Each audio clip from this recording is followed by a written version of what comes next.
Frank, it's the end of the year, so are we back on track for leasing demand in comparison to 2022? Well, we did have some sizable deals close in November. There was the Denton's renewal on Avenue of the Americas. You had Ralph Lauren renewing on Madison Avenue. Year to date, we're at just under 24 million square feet of leasing activity, but we haven't quite caught up to 2022 yet. We're about 12% off, and it would still take about another 5 to 6 million square feet of leasing activity in December in order for us to surpass 2022's leasing volume. You're working on a 6 million square foot requirement, right? I guess I have to get back to work. But short of that, there are some sizable deals that we did see close just in the first few days of December that will help us with some of the activity. Right. Such as PJT. Yes, exactly. PJT with their 250,000 square foot renewal expansion at 280 Park Avenue. That'll be part of December's activity. And as is always the case, there's several large deals that usually look to close in the final days of the year. So it'll really be down to the wire to see how we end up with leasing volume.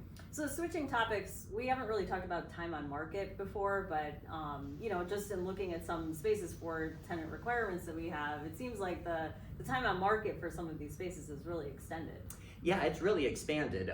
For the tenants under 25,000 square feet, the foundation of the Manhattan leasing volume, the average time has changed from 13 months for time on market back in 2020 to 20 months for the average time on market today.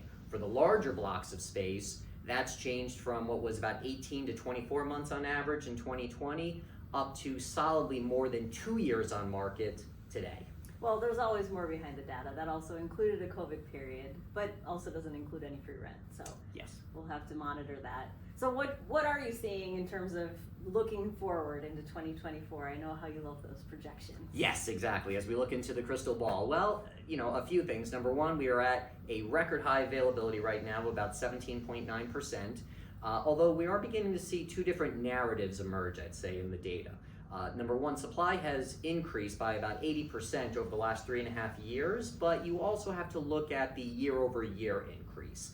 And year-over-year supply has increased by about 5%. So you really have begun to see a bit of a moderation in certain parts of the market.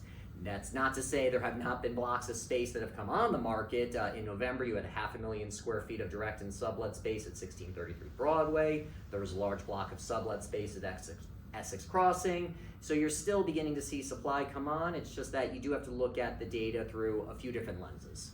Well, we'll see what is in store for us in 2024, but happy holidays in the meantime. Happy holidays, Sheena.